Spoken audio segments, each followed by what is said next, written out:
Baiklah, bismillahirrahmanirrahim. Assalamualaikum warahmatullahi wabarakatuh. Baiklah, nama saya Nuriski Mariana dari Fakultas Agama Islam, mahasiswa semester 2. Dalam video kali ini saya akan memaparkan materi saya atau tugas saya memenuhi tugas mata kuliah ilmu kalam yang judulnya perbandingan antara aliran pelaku dosa besar, Khawarij, Murji'ah, dan Mu'tazilah. Langsung saja, pada makalah hari ini bab 1 pendahuluan latar belakangnya. Ilmu kalam sebagaimana diketahui membahas ajaran-ajaran dasar dari suatu agama. Di dalam ilmu kalam itu terdapat sub bahasan tentang perbandingan antara aliran serta ajaran-ajarannya.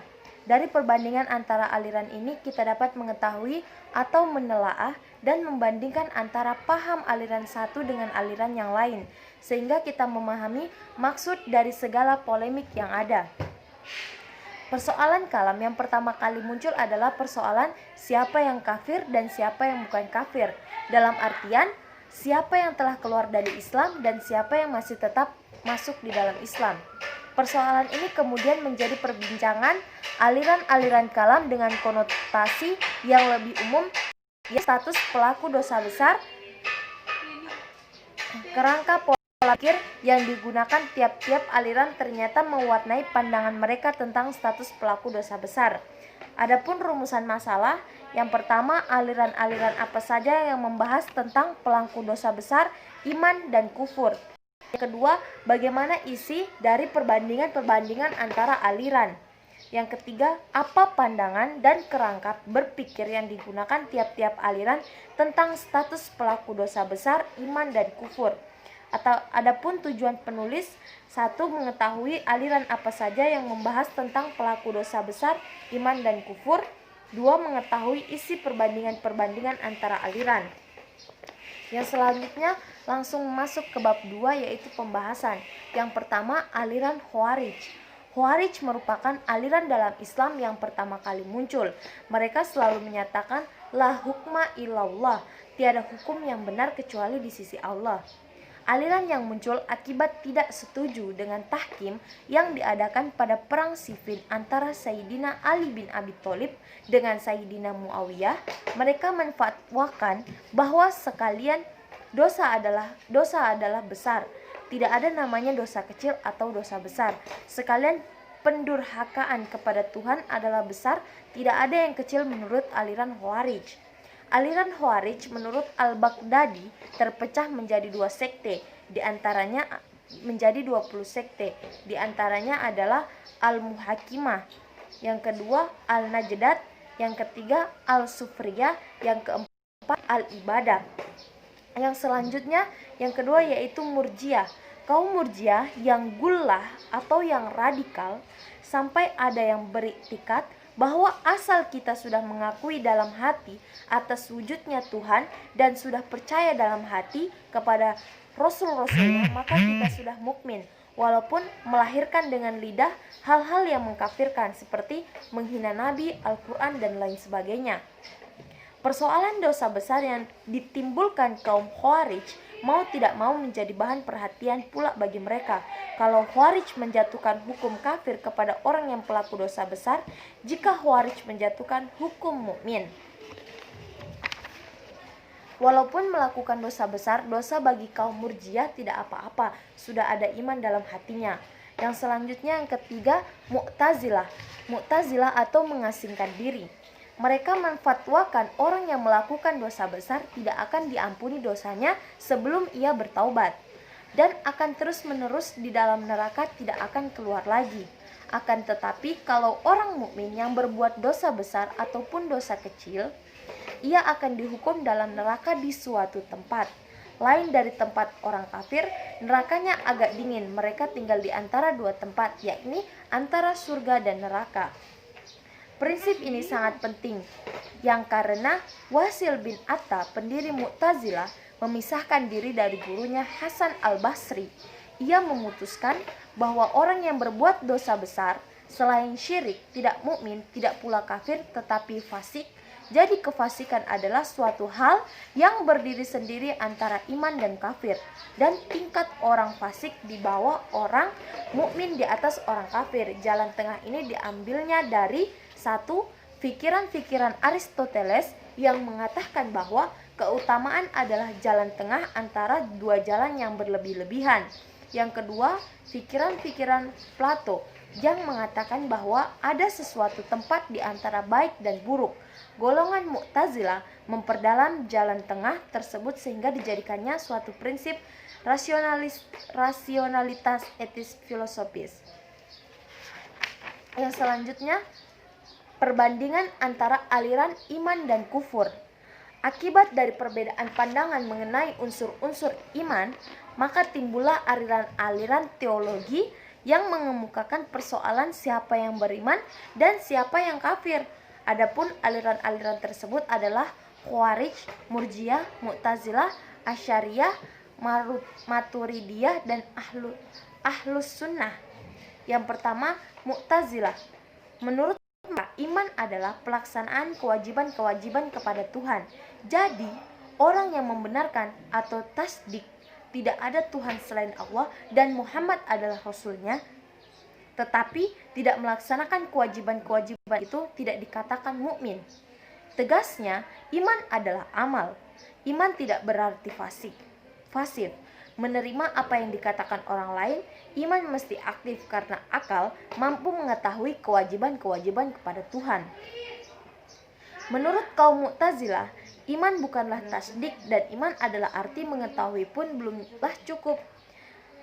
Menurut Abdu Al-Jabar, orang yang mengetahui Tuhan tetapi melawannya bukankah orang yang beriman atau orang mukmin.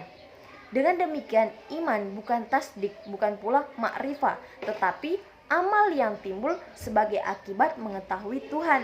Tegasnya, iman bagi mereka adalah pelaksanaan perintah-perintah Tuhan.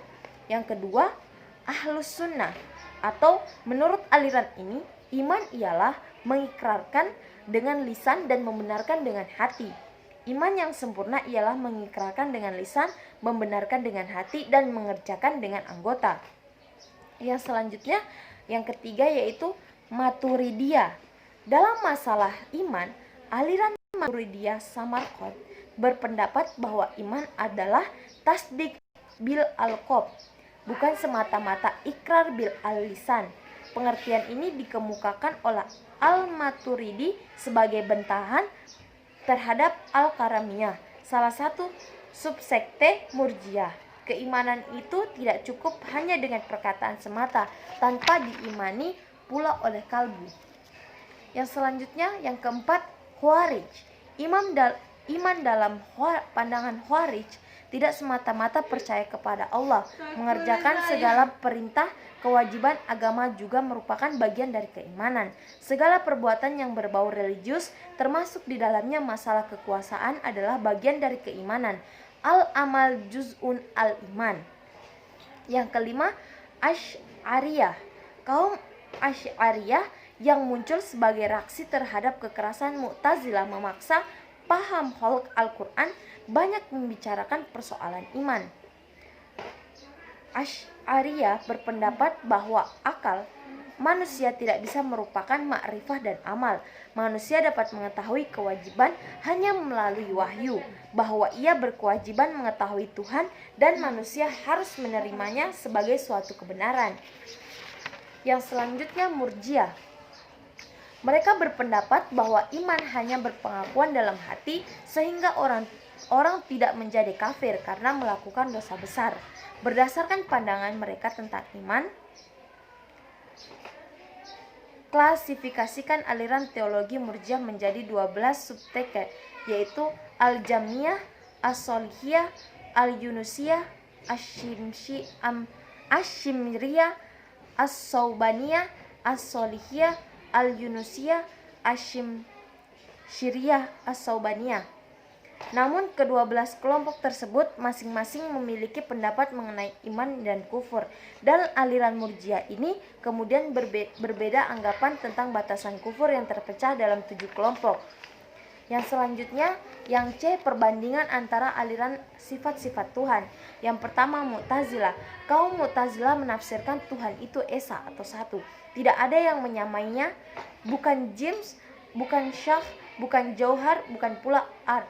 Tidak berlaku padanya. Tidak bisa disifati dengan sifat-sifat yang ada pada makhluk yang menunjukkan ketidakasliannya. Kaum Mu'tazilah menyelesaikan permasalahan tentang sifat Tuhan ini dengan mengatakan bahwa Tuhan tidak mempunyai sifat, Tuhan tidak mempunyai pengetahuan, tidak mempunyai kekuasaan, tidak mempunyai hajat, dan sebagainya. Yang kedua, Asy'ariyah. Kaum Asy'ariyah menyampaikan penyelesaiannya bertentangan dengan kaum Mu'tazilah. Mereka dengan tegas mengatakan bahwa Tuhan mempunyai sifat. Yang selanjutnya, yang terakhir, Maturidiyah atau kaum Maturidiyah golongan Bukhara mempertahankan kekuasaan mutlak Tuhan, berpendapat bahwa Tuhan mempunyai sifat-sifat. Persoalan banyak yang kekal mereka menyelesaikan dengan mengatakan bahwa sifat-sifat Tuhan kekal melalui kekekalan yang terdapat dalam esensi Tuhan dan bukan melalui kekekalan sifat-sifat itu sendiri. Juga mengatakan Tuhan serta sifat-sifatnya adalah kekal, tetapi sifat-sifat itu sendiri tidaklah kekal. Kesimpulan bab selanjutnya yaitu bab 3, kesimpulan. Perbedaan aliran antara pelaku dosa besar, iman dan kufur serta sifat-sifat Tuhan yaitu: 1. Khawarij memberi hukum kafir pada pelaku dosa besar dan orang-orang yang melakukan dosa besar telah keluar dari Islam. Yang kedua, Mu'tazilah yang berpendapat adanya tempat di antara surga dan neraka bagi seorang mukmin yang melakukan dosa besar. Manzilataini, iman itu tidak tasdik ataupun makrifat, melainkan amal dan Allah tidak memiliki sifat. Yang ketiga, Murjiah berpendapat bahwa pelaku dosa besar tetap mukmin dan dosa besar yang mereka lakukan itu ditunda penyelenggaraannya di hari perhitungan kelak. Yang keempat, Asy'ariyah berfatwa bahwa seorang mukmin yang melakukan dosa besar tetap mukmin. Untuk hukuman di akhirat itu adalah kuasa Tuhan. Iman itu tasdik dan mengakui adanya sifat-sifat Tuhan.